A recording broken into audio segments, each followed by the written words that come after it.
Iki penonton sampean ki kaya ngono kuwi. Nggih. Alhamdulillah. Niki teng desa Tunge. Tunge ki apa? Tunge apa Punge apa Tunge ta? Desane Tunge. Tunge nggih. Tunge. Tunge iki tegese apa?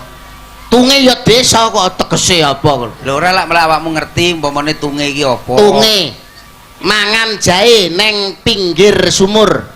Nyapa? Wong sak tunge panjang umur. Amin, amin, amin. Lho ngono ya, Dik. Wong Yuda iku kejaba pelawak ya Nggih. Ustad. Oh nggih. Ade. Dangu teng pondok. Ngene Mas, Pripun? dikira ajate Napa? syukuran terpilihnya Bapak Didik Budiman Dados? minangka dadi kepala desa Oh, nggih. ana desa Tunge. Tunge. Dadi sampean ngaturke apa? Kita perlu ngomong sing bermanfaat ya ta Mas? Leres. Alhamdulillah sampun kapilih pinangka pangarsa desa minangka kepala desa wonten ing Tunge. Lurah itu adalah jabatan dan juga amanah, harus dipertanggungjawabkan karena al-imamu khodimul ummah. Apa Dik? Seorang pemimpin itu adalah pelayan umat atau pelayan masyarakat. Terus Mulane dadi pemimpin apa meneh sebagai lurah. Lurah iki jarwa dosoke telu sing diarah. telu sing diarahi tegese nomor 1. Majune pembangunan, Ya. rukune para warga masyarakat, Nggih. sing ketelu guyub rukune para warga, majune pembangunan lan majune pemerintahan desa. Oh, alah lurah ki kuwi. Lurah telu sing diarah. Mulane ngulu sak ngulu ya kudu diarah-arah. Oh, tegese aja nganti ngulu sendok, garbu. Tegese harus lurah lurus dan terarah. Lurus dalam mengemban amanah, terarah dalam membangun desa. Berarti lurah iki gak ngelu ning sirah ya, Dik ya. Gak ngelu ning sirah. Telu sing diarah. Oh, jareku lak ngelu ning sirah jareku. Kok iso ngelu ning Lah sirah? mikir masyarakate akeh. Apa nek terak becekan gak ngewelu to, Dik, mendino sedina 100 ngono wene wong 500 sesasi pirang juta mangsamu. Aku mau dadi lurah. Loh, lurah itu jabatan luar biasa, jabatan dadi amanah. lurah iso dadi kok ngawur. Napa, Bas? Percil kok mau dadi lurah. Sing milih sapa lho? Loh, lah ngaku dengenane Wong kuwi nyalon RT maratuwamu mah milih niku kok iso. Lah jane aku karo maratuwa uga dadi siji ae. Lah aku karo maratuwa kan kres to, Dik. Wong lurah itu jabatan sing kepenak, paling tidak sebagai kepala desa bengkoke 8 hektar. Kuwi nek sak hektar digawe metu 8 ton, wis pirang ton bengkoke lurah kuwi. Mikirmu ngono ae, kowe iki mbok mikire sing penak-penak tok. Lah lape jagone entek akeh goblok. Goblok kan bocah iki mangsaku. Bocah ora ngerti pikiran kuwi nuntut nyamuk. Lah nek gak gelem dadi Pak Kades, Pak Lurah ya Pak Sekdes, cari. Oh, paling tidak cari sekarang itu PNS, Ya. ASN, aparatur sipil negara, diangkat sebagai pegawai negeri. Terus Urung ceperane. Duh, iki Wayahe apa masyarakate apa ki ngedum lemah, mesti rakitang 100 ya diamplopi. lah iki sing gak oleh kowe. Kowe Lah. kocul kowe. Masyarakate apa ki Apa gaya apa? enak acara apa rakitang sithik ya mesti diamplopi. Lah kowe ning ngene aku bosok kowe ngono kuwi. Lah nyapa? Itu namanya pungli. Wis saiki gak oleh mangsamu. Ki anyar iki Banyuwangi kena wong telu ta kuwi adikku dhewe sing kena. Kita omongi kowe bocah iki kocul omongane. Lah nek saiki Kades, Sekdes ora penak terus penake dadi apa? Juru kunci no. Kok iso? Loh, juru kunci non saya bahasane malah penak. Kula niku dados juru kunci 2 tahun ki wis malah Juru alhamdulillah. kunci ning Wong juru kunci kok penak lho. Saestu penak. Oh, paling juru kunci ngisi kota amal paling sewengi 200 300 pol-pole. Lah sampingane gak roh kowe. Apa? Lho, helm-helm sing ditinggal kan iso didol. Mamu roh. Sing penting sampingane rada gedhi, Dik. Sumpene aja helm. Nyapa? Langsungnya sepeda montore dadi Kowe iki rumangsaku wong iki nuwun sewu niki dateng daleme Bapak Didi. Matur Pak nuwun. Didi matur nuwun sanget. Iki. Tasakuran Ah. gedheke rasa syukur ning pangwasaning Gusti awit nampa amanah sing gedhe. Lah, kuwi lho. Ora usah adoh-adoh nyonto ae tembang Jawa gundul-gundul pacul. Wah, lah iki lah. Apa neh Gundul-gundul pacul cul. gemblelengan. Nyunggi wakul-kul. Gemblelengan Bakul wakul rimpiang segane dadi sak latar. Kuwi kanggo pemimpin sangatlah cocok dan pas kanggo pemimpin. Lah kok iso? Dadi pemimpin iki kudu gundul-gundul pacul. Gundul-gundul pacul gemblelengan. Nyunggi-nyunggi wakul gemblelengan. Sebagai seorang pemimpin kudu digunduli rambutnya. Ya. Artinya harus berpikir secara positif, menghilangkan pikiran sing negatif, harus lurus ke depan untuk membangun desa. Digunduli pikirane utawa pikirane gundul-gundul pacul gemblelengan. Aja nganti gemblelengan, aja nganti sak penake peh dadi panguwasa terus kumawasa kumalungkuh adigang adigung adiguna. Wedan tenan bocah iki. Gundul-gundul pacul gemblelengan nyunggi-nyunggi wakul. Awet seorang pemimpin kuwi nyunggi wakul utawa nyunggi amanah, nyunggi kepercayaane rakyat. Aja nganti gemblelengan sak penake dhewe.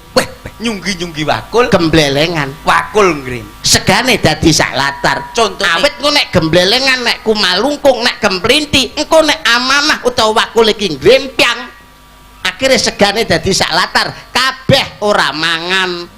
Oh, berarti iki kuwi lah gundul-gundul pacul. Iya toh. Ora usah ngresiki gundul pacul, aku ki malah sing modern. Apa? Dadi lurah ki aja nganti belah duren.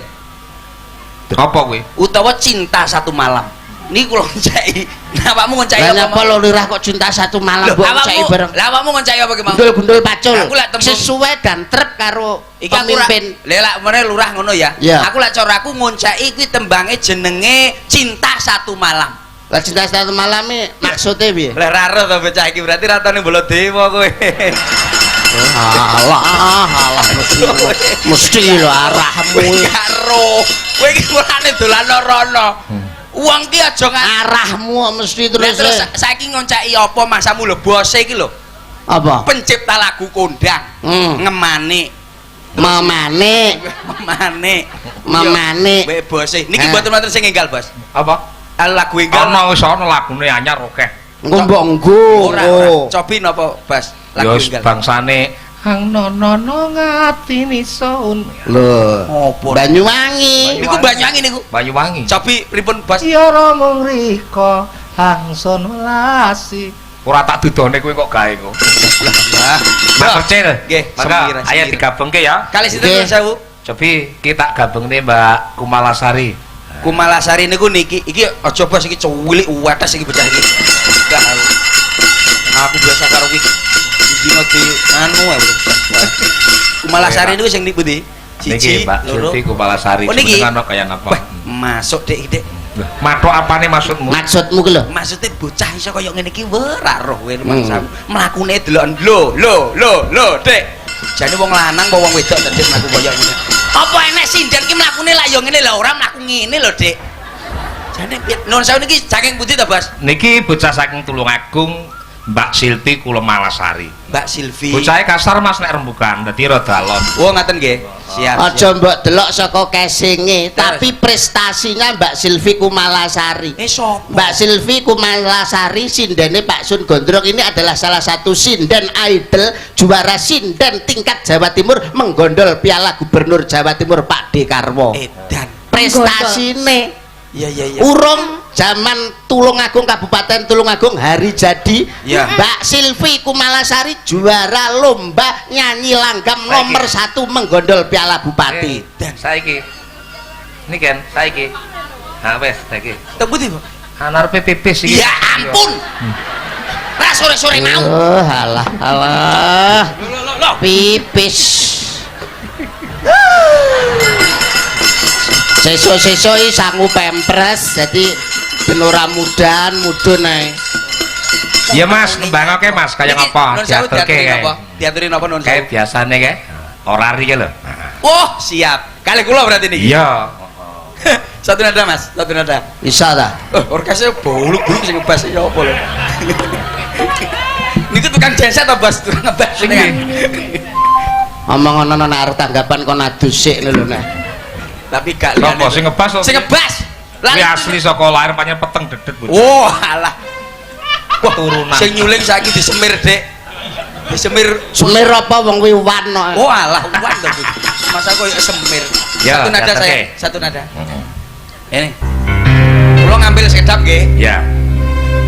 Ngambil sindene, nyileh sindene. Gila. Ini tangannya. Wah, sawal sik ini tuh. Wah, opo. Ema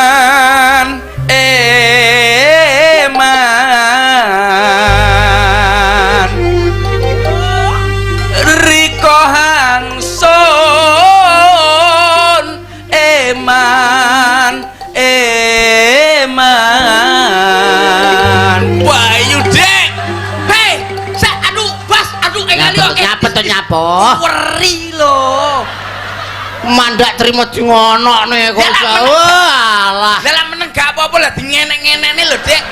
Mangsamu padane awakmu. Aku ndek sore kene wis ping 4. Papat karo sapa? Isun wedi kelangan.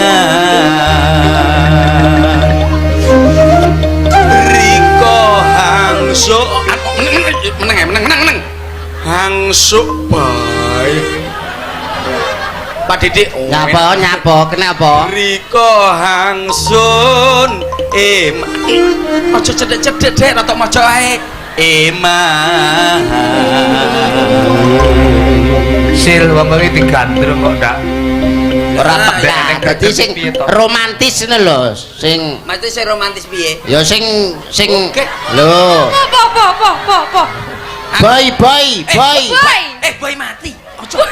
Gambya pokoke boy. Terane wis entek jangkrik diomongi mati kok. Liyane. Aja kalah karo Pake, bose semiran sisih. Gek nyapo. Lah kowe nemu semen ning mobil semiran sopirku kok. Boy. Boy jenggulmu. Wis tak SpongeBob. Jangkrik. Aku adalah Siva. Walah. Tua kok tenan. Ya.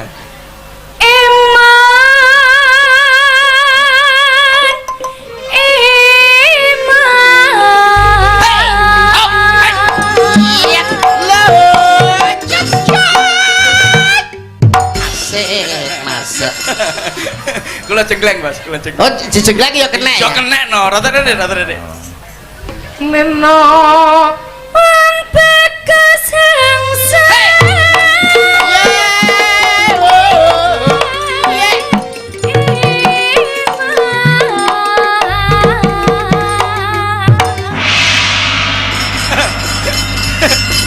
Melok aku. Gelem ora kowe? Gelem. Nek kok ngono. Wah, Burung. Wis burung. heh, piye ta Dek? Kuwenek oh. kena mik yo kaget. Wah. Jane kesetrum apa piye, Pak? Wis burung ta? Urung. Oh iya. Aja-aja nek kok kene. Oke. Ison wedi kelangan. Hei, kelangan barang yote. Ho. Hei. Ayo, Dek. Ai, Getno to. Masa kemelotak. suwi men ta? Jelek nih. Lah, Ya. ora iso ke kita Bayaran ta, Dik? Siji ngene lho, umpamane lah dadi umpamane awakmu ngejleng nih ngono delok. Iki lak ngene ya. Hei, ha. What? Iya. Paribasan umpamane awakmu jleng iki penak ngono lho, siji lho. Lah, ngono lho. Penak ngono lho. Ora lho sing wedok nggih rebutan kok malah guyu jane. Mbok kita kesenengan kita iki. Seneng apa nah? Jajal ya, Dik. Ya. Jajan. Ya. Hei, hot. Ayo. Getno. Endi lho? Malah kena ta, Dik. Ceta. Hei, awakmu kenemu sing tuwek-tuwek. Ya kok. Maren ndek sore kudanan nih lho.